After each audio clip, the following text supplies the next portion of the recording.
সারা ভারতবর্ষে 12টি জায়গায় শিব ঠাকুরের বিশেষ উপস্থিতি আছে। আর এই 12টি জায়গাকে একসঙ্গে বলা হয় দ্বাদশ জ্যোতির্লিঙ্গ। সেই দ্বাদশ জ্যোতির্লিঙ্গের মধ্যে প্রথম জ্যোতির্লিঙ্গ হলো গুজরাটে সমুদ্রের ধারে সোমনাথ মন্দির। ওই যে সোমনাথ মন্দির, ওই জায়গাটিকেই বলে সোম তীর্থ।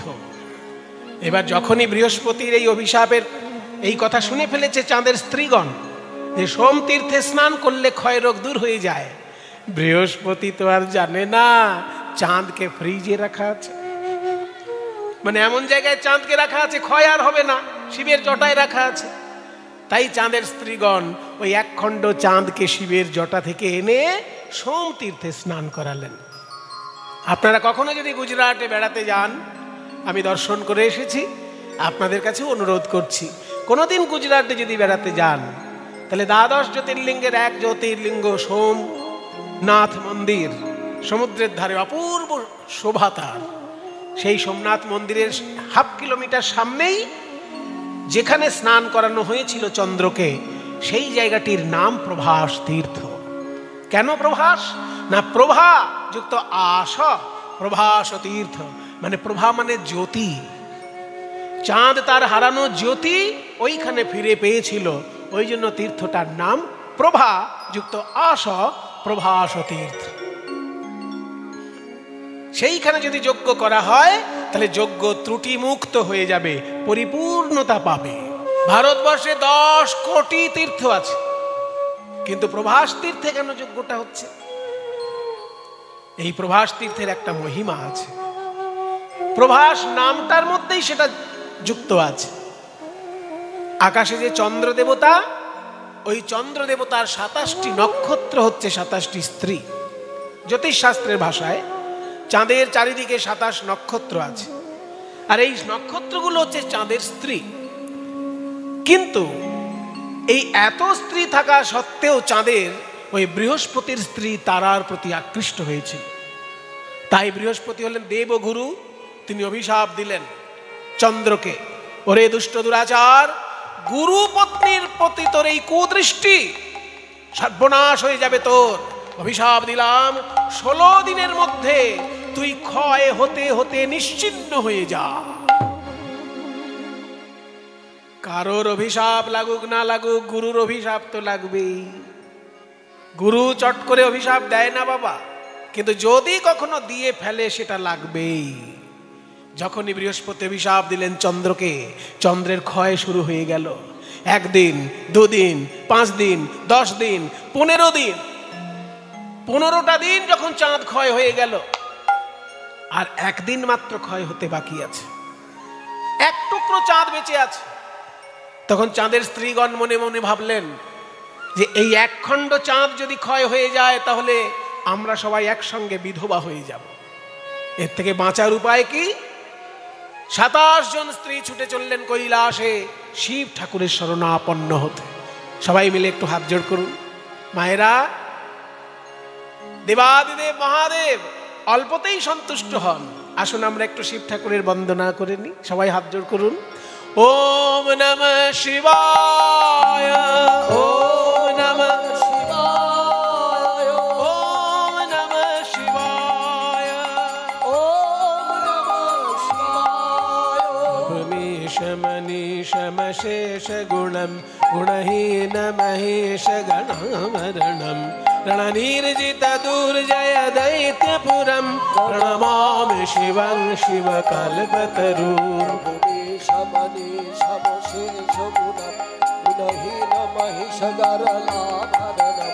रणनिर्जित दुर्जय दैत्यपुरम प्रणमामि शिवं शिवकल्पतरुं।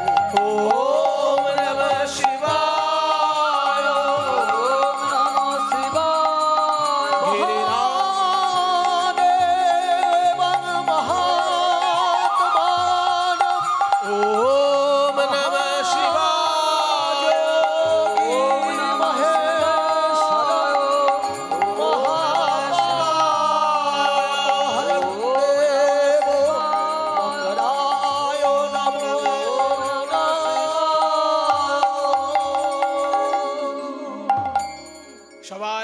যখন শিবের স্তব করতে লাগলেন, শিব ঠাকুর জেগে ধ্যান ভেঙে দেখলেন 27টি মেয়ে তার উদ্দেশ্যে হাত জোড় করে স্তব করছে। কি জ্বালা রে বাবা, আমি একটু ধ্যান করব তাও সম্ভব নয়। 27টা মেয়ে যদি সামনে কান্নাকাটি শুরু করে, ধ্যান করা যায়? এই মেয়েরা কাঁদছো কেন? তোমরা কে? তোমরা আমাদেরকে চিনতে পাচ্ছেন না? আমরা আপনার নিকট আত্মীয়া। আত্মীয়া? মায়েরা বিচার করুন, দক্ষ রাজার 27টি মেয়েকে বিয়ে করেছিল চাঁদ, আর দক্ষ রাজারই একটি মেয়েকে বিয়ে করেছে শিব ঠাকুর। তাহলে শিব ঠাকুর আর চাঁদের মধ্যে সম্পর্কটা ভাইরা ভাইয়ের সম্পর্ক। চাঁদের স্ত্রীগণ হচ্ছে শিব ঠাকুরের শ্যালিকা, বলে আমরা আপনার শ্যালিকা। ও তাই যেন চেনা চেনা লাগছিল। তো বলো তোমরা কি জন্য এসেছো আমার কাছে? আর কি বলবো জামাই বাবু, বিপদে না পড়লে কেউ কি আপনার কাছে আসে? আমাদের মহা বিপদ। আমাদের স্বামী চন্দ্রদেব বৃহস্পতির অভিশাপে ক্ষয় হওয়া শুরু হয়েছে। 16 দিন ক্ষয় হবে বলেছে, 15 দিন ক্ষয় হয়ে গেছে, আর একটা দিন বাকি আছে। আর একদিন ক্ষয় হলেই আমাদের স্বামী হয়ে যাবে নিশ্চিহ্ন, আর আমরা হয়ে যাব বিধবা। তাই দয়া করে আপনি আমাদেরকে বিধবা হবার হাত থেকে বাঁচান জামাই বাবু। শিব ঠাকুর বলে, আমি থাকতে কে তোমাদের বেধবা করে দেখে নিচ্ছে। শোনো শোনো, ওই 1 খণ্ড চাঁদকে এনে আমার জটার মধ্যে লুকিয়ে রাখো। আমার জটার মধ্যে কারোর অভিশাপ কাজ করবে না, কারোর অভিশাপ কাজ করবে না। ওই যে সেই ঘড়িতে যদি জল না ঢোকে তাকে বলে না না ওয়াটার প্রুফ ঘড়ি, ঠিক তেমনি আমার জটাটা হচ্ছে অভিশাপ প্রুফ জটা। এর মধ্যে কারোর অভিশাপ ঢুকবে না। এই জটার মধ্যে চাঁদকে এনে রাখো। তখন থেকে 1 খণ্ড চাঁদ শিবের জটায় রয়েছে। ওই জন্য শিবের আর এক নাম শশী শেখর, শশী ভূষণ। শশী মানে চাঁদ। এবার শিবের জটায় 1 খণ্ড চাঁদ, আকাশে তো আর চাঁদ নেই। তাই রাতের বেলা বৃহস্পতি আর আলো দেখতে পায় না, হোঁচট খায় মাঝে মাঝে। বৃহস্পতি মনে মনে ভাবছে অভিশাপটা খুব জোরালো হয়ে গেছে গো, এখন তো চাঁদ অদৃশ্য হয়ে গেছে। যদি চাঁদ বেঁচে থাকতো তাহলে বলে দিতাম সোম তীর্থে গিয়ে স্নান করলে পরে ক্ষয় রোগ দূর হয়ে যায়। তাই আজকে চিঠি যখন নারদ মুনি নিয়েছে, মনের আনন্দে চিঠির ঝাঁপি মাথায় নিয়ে নারদ চলল। সবার আগে শিব ঠাকুরের নিমন্ত্রণ, তাই নারদ আগে চলল কৈলাসে। নিমন্ত্রণ পত্র লইয়া নারদ চলিল। নিমন্ত্রণ পত্র লইয়া নারদ চলিল। নিমন্ত্রণ পত্র লইয়া নারদ চলিল। নিমন্ত্রণ পত্র লইয়া নারদ চলিল। নিমন্ত্রণ পত্র লইয়া নারদ চলিল। নিমন্ত্রণ পত্র লইয়া নারদ চলিল। কৈলাস ধামে আসি উপনীত হলো। কৈলাস ধামে আসি উপনীত হলো। কৈলাস ধামে আসি উপনীত হলো। কৈলাস ধামে আসি উপনীত হলো। নারদ মুনি হাঁপিয়ে গেছে গো। ও নারদ, তুমি কোথা থেকে এলে? মামা, আমি দ্বারকা থেকে আসছি। তুমি তো শুধু এইখানে বসে বসে ধ্যানই করে যাও। ধ্যান করাই তো আমার কাজ। পৃথিবীতে কি হলো কোনো খবরই রাখলে না। কোনো খবর রাখার তো আমার দরকার নেই। সব জায়গাতেই অফিসার ফিট করা আছে। অফিসার মানে আমি তোমার অফিসার? শোনো মামা, দ্বারকার বুকে কৃষ্ণচন্দ্র রাজত্ব করছে, আর প্রভাস তীর্থে গিয়ে বিরাট যজ্ঞ করবে। আর সেই যজ্ঞের প্রথম নিমন্ত্রণ তোমার নামে। আমার নামে? কি খুশি আমি। একা নয়, তুমি সাঙ্গ পাঙ্গ সঙ্গে করে যাবে। আমার সবাই সঙ্গ পাঙ্গ যাবে। সবাই নন্দী ভেঙ্গি যাবে। আমার ষাঁড় যাবে। ভুতুনি পেতুনি ভূত হ্যাঁ প্রেত হ্যাঁ ওরাও যাবে। একচুনি ডাকিনি যোগিনী। ওরে বাবা, পত্র হেরি ভোলানাথের আনন্দিত মন। পত্র হেরি ভোলানাথের আনন্দিত মন। পত্র হেরি ভোলানাথের আনন্দিত মন। পত্র হেরি ভোলানাথের আনন্দিত মন। বম বম বলি ভোলা করায় না তো। বম বম বলি ভোলা করায় না। আনন্দ ধরে না, আনন্দ ধরে না, আনন্দ ধরে না, আনন্দ ভোলানাথের আনন্দ ধরে না। পত্র পেয়ে ভোলানাথের আনন্দ ধরে না। এবার বম বম বলি ভোলা করে না। বম বম বলি ভোলা করে না। স্বর্গ মর্ত পাতাল সর্বত্র নিমন্ত্রণ সম্পূর্ণ করে নারদ এসেছে বৃন্দাবনে।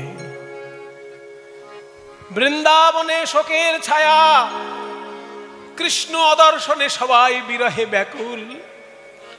শ্রীদাম সুদাম ভাই কানাইয়ের বিরহে কৃষ্ণের ছবি নিয়ে কাঁদছে। দেখে শ্রীদাম সখা পটেতে আঁকা শ্যামের মূরতি করে। দেখে শ্রীদাম সখা পটেতে আঁকা শ্যামের মূরতি করে। পাকা পাকা ফল লইয়া বলে ভাই কানাই খারে খারে। পাকা পাকা ফল লইয়া বলে ভাই কানাই খারে খারে। কানাই তোকে আর আমরা এঠো ফল খাওয়াবো না রে। তোকে এঠো ফলার খাওয়াবো না রে। একবার প্রাণের কানাই আয় রে ফিরে এঠো ফল খাওয়া শ্রীদাম কে? নারদমুনি, নারদমুনি আমাদের ভাই কানাই কেমন আছে? নারদমুনি শোন রে শ্রীদাম, তোদের ভাই কানাই বিরাট বড় যজ্ঞ করছে, আর সেই যজ্ঞে তো ভাত রুটি খেতে পারবে না, ফল খেয়ে থাকতে হবে। আর এই দেখ তোদেরকে চিঠিতে লিখেছে তোরা বৃন্দাবনের পাকা ফল নিয়ে যাবি, সেই ফল খাবে আর যজ্ঞ করবে, তাই নাকি? তাহলে তো আমাদের কাঁদলে চলবে না। কে আছিস? চল ফল জোগাড় করতে হবে, গরুর গাড়ি ভর্তি করে ফল নিয়ে যাব। এক গরুর গাড়ি ভর্তি ফল থাকবে। আর দুই পায়ে গিয়ে নারদ দেখে নন্দ রাজা চন্দন কাঠের চিতা সাজিয়ে দাঁড়িয়ে আছেন। ভাই গোপালের জন্য কেঁদে কেঁদে বলছে, গোপাল যদি তুই না আসিস এই চিতায় আমি ঝাঁপ দেব। দেখে নন্দ পিতা জেলেছে চিতা প্রাণতে জীবার তরে। দেখে নন্দ পিতা জেলেছে চিতা প্রাণতে জীবার তরে। নন্দ মহারাজ এ কি করছেন আপনি? নারদ, নারদ আমাকে মরতে দাও। না নন্দ মহারাজ, এই দেখুন আপনার ভাই গোপাল, আপনার প্রাণের গোপাল লিখেছে, বাবা তুমি তো বৃন্দাবনে বড় বড় যজ্ঞ করিয়েছো, আমি যজ্ঞের কিছু জানি না, তুমি এসে আমাকে দিয়ে যজ্ঞ করাও যাতে আমার যজ্ঞ সম্পূর্ণ হয়। তাই নাকি? এ তো আমার ছেলের মান সম্মানের ব্যাপার, তাহলে তোমাকে দাঁড়িয়ে থেকে যজ্ঞ পরিচালনা করতে হবে। এই কে আছিস? আমার রাজ পোশাক এনে দে, আমি রাজার বাবা হয়ে দ্বারকায় যাব। নন্দ মহারাজ রাজ বিশেষ আছেন, আর ওদিকে মা যশোদা দেখে নন্দ রানী করে নবনী। ওরে গোপাল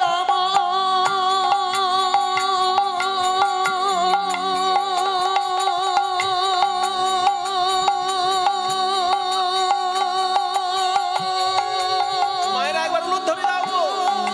বিদায় গৌর হরি বল, হরি বল।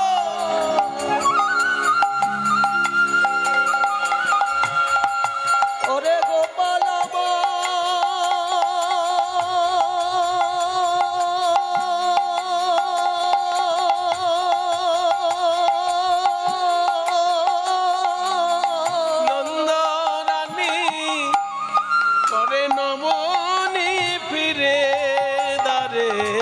দারে। ওরে আমার প্রাণের গোপাল, তোকে আর তেমন করে বাঁধব না রে, তেমন করে বাঁধবো না। ওরে গোপাল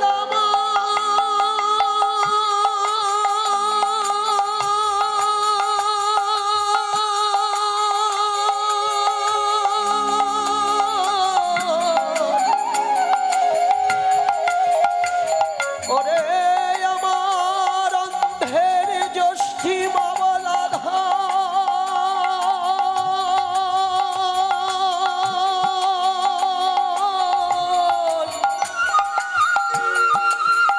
এই দুঃখিনী মায়ের কোলে ফিরে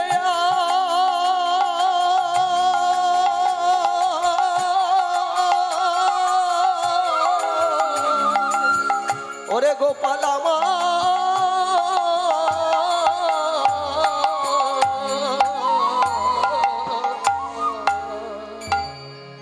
যশোদা।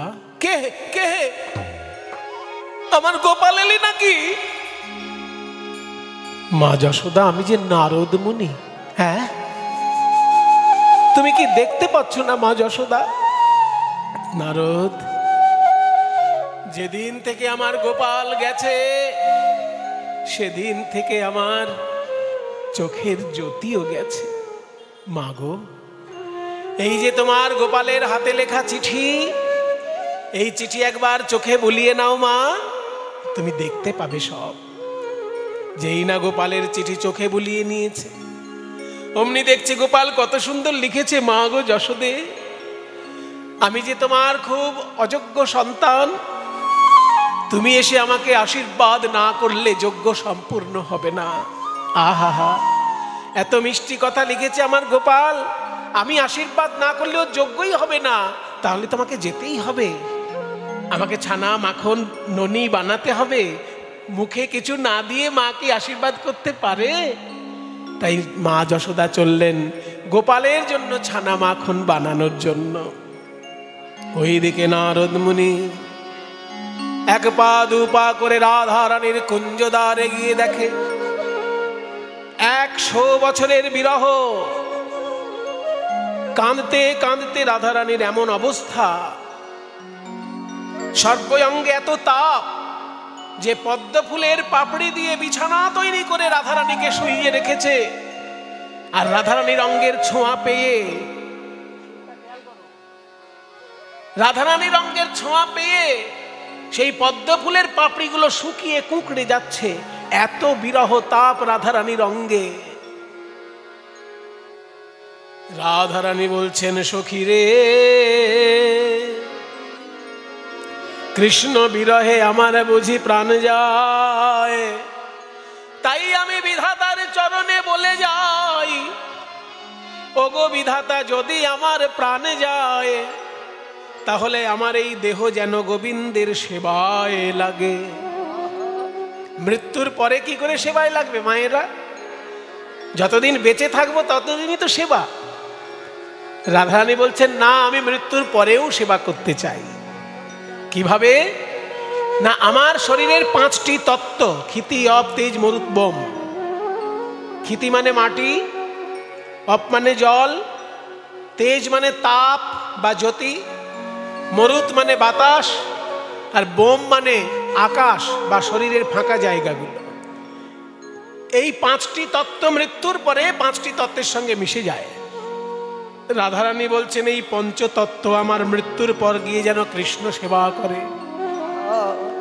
হ্যাঁ, শরীরের মাটি তো মাটিতে গিয়ে মিশবে, যে মাটিতে আমার গোবিন্দ হেঁটে যাবে সেই মাটিতে গিয়ে যেন আমার শরীরের মাটিটা মিশে যায়। তাহলে আমার হৃদয়ের উপর চরণ দিয়ে গোবিন্দ যাবে। যাহা পহু অরুণ চরণে চলি যাত, যাহা পহু অরুণ চরণে চলি জাত বলে তাহা তাহা ধরণী হইয়ে মধুগাত তাহা তাহা ধরণী হইয়ে মধুগাত আমার শরীরের মাটি যেন সেই পথে যায়, শরীরের মাটি যেন সেই পথে যায়, যে পথে গোবিন্দ নেচে যাবে আমি তার চরণ ধুলা হয়ে রব। পথে গোবিন্দ নেচে যাবে চরণ ধুলা হয়ে রব, যে পথে গোবিন্দ নেচে যাবে মাটি যেন সেই পথে যায়।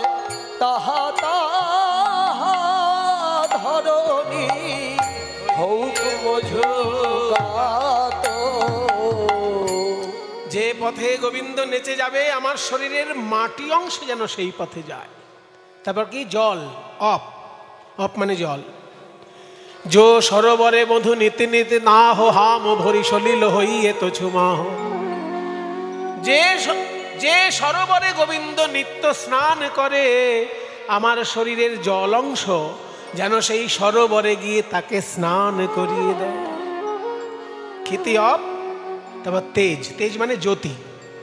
আমার শরীরের জ্যোতিটা কোথায় যাবে না যেই আয়না দিয়ে গোবিন্দ মুখ দেখবে আমার শরীরের জ্যোতি যেন সেই আয়নায় যায়। দেখছেন কেমন বিরহের কথা। বলে যো দর্পণে বধূ নিজ মুখ চাহ, যো দর্পণে বহু নিজ মুখ চাহ, মধু অঙ্গ জ্যোতি জাগত ছুমাহ। মধু অঙ্গ জ্যোতি জাগত ছুমাহ। যদি আমার শরীরের জ্যোতি গোবিন্দের আয়নায় যায়, যখনই মুখ দেখবে গোবিন্দ আয়নায় কি হবে, তখন আমার এই অঙ্গের ছটা লাগবে, আমার অঙ্গের ছটা লাগবে। তার বদন ঝলমল ঝলমল করবে যখন দর্পণ টলমল টলমল করবে। বদন ঝলমল ঝলমল করবে, দর্পণ টলমল টলমল করবে, ওই বদন ঝলমল ঝলমল করবে। আমার অঙ্গের ছটা লাগবে, মধু অঙ্গ জ্যোতি জাগত ছুমাহ। খিতি অপ তেজ। তারপর কি মরুত, মরুত মানে বাতাস। এই যে নিঃশ্বাস নিচ্ছে শরীরের ভিতর বাতাস যাতায়াত করছে, এই বাতাসটাও গোবিন্দ সেবায় লাগবে। কিভাবে না যে পাখা দিয়ে গোবিন্দ হাওয়া খায় আমার শরীরের বাতাস যেন সেখানে যায়। জয়ী বিজনে বধু বিজয়ী গাত মধু অঙ্গ মরুত হুক মৃদু বাত। তারপর কি খিতি অপ তেজ মরুত ব্যোম। ব্যোম মানে আকাশ। শরীরের ভিতরের ফাঁকা জায়গাগুলো আকাশের অংশ। যে আকাশের নিচে গোবিন্দ বিচরণ করবে আমার শরীরের আকাশ অংশ যেন সেইখানে যায়। তাহলে আকাশ হয়ে সেবা করবে কি করে না মেঘ হয়ে ছায়া ধরবে, মেঘ হয়ে ছায়া ধরব, মেঘ হয়ে ছায়া ধরবে, ওই তাপিত অঙ্গ শীতল হবে। মেঘ হয়ে ছায়া ধরব, ওই তাপিত অঙ্গ শীতল হবে। মেঘ হয়ে ছায়া ধরব, আমি তখন মেঘ হয়ে ছায়া ধরবো গোবিন্দের অঙ্গে, তার অঙ্গের তাপ জুড়াবে। পঞ্চতত্ত্ব দিয়ে কৃষ্ণ সেবা। মৃত্যুর পরেও যদি কেউ কৃষ্ণ সেবা করতে চায় কিভাবে করবে এই পদের মধ্যে দেখিয়ে দিলেন। এত সুন্দর পদ যিনি লিখেছেন বাবা, তার উদ্দেশ্যে সবাই একবার প্রণাম করুন। তিনি মধ্যযুগের সর্বশ্রেষ্ঠ পদকর্তা।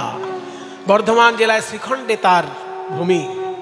গোবিন্দ দাসে কহে কাঞ্চন গৌরী গোবিন্দ দাসে কহে কাঞ্চন গৌরী সোমর কত তনু তোহে কিয়ে ছড়ি সোমর কত তনু তোহে গিয়ে ছড়ি রাধে একবার খুঁজে দেখো তোমার হৃদয় মাঝে, খুঁজে দেখো তোমার হৃদয় মাঝে দেখবে কালো কৃষ্ণ লুকায়ে আছে, সে তো তোমা বিনা রইতে না রে।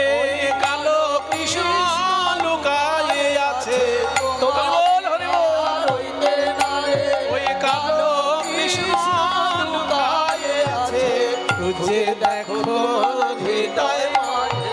সোমর কত তনু তোহে গিয়ে ছড়ি রাধে রাধে,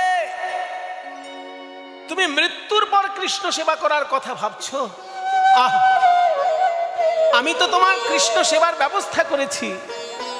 তোমার কৃষ্ণকে পরামর্শ দিয়েছি যজ্ঞ করতে, আর সে করবে দানব্রত যজ্ঞ। আর এই দেখো কৃষ্ণের নিজের হাতে লেখা চিঠি, তুমি সেইখানে গিয়ে শক্তি সঞ্চার করবে। তোমাকে যেতেই হবে রায়। রাধারানী বলছেন তাই নাকি? আমার বধূ যখন আমায় ডেকেছে আমাকে তো যেতেই হবে। কিরে তোরা কে আছিস? আমাকে ভালো করে সাজিয়ে দে, আমি গোবিন্দ দর্শনে যাব। সঙ্গিনী রঙ্গিনী রূপ তরঙ্গিনী বসিয়া মন্দির মাঝ, মদন মোহন মোহিতে যতনে রাইক করিলা সাজ। কৃষ্ণ দর্শনে যাবে বাবা, তাই যখন সাজগোজ করছেন রাইধনী, সেই সময় আড়াল থেকে কুটিলা দেখে ফেললো দৃশ্যটা। এত লোকের মরণ হয়, আমার বৌদির মরণ হয় না। ওই কেলে ছড়ার জন্য কেঁদে কেঁদে 100 বছর পার করে দিচ্ছে, তবু মরণ নেই কপালে। এক্ষুনি দাদাকে গিয়ে জানাচ্ছি, ও দাদা, তুমি শুধু ওই কালী পুজোই করো। তোমার গিন্নি সেজে গুজে রূপের ডালি নিয়ে ওই কেলে ছড়াকে দর্শন দিতে চলেছে। দর্শন একটা হেস্ত নেস্ত আজকে করেই ছাড়ো। বলো কি করবে? মা কালীর খাড়া নিয়ে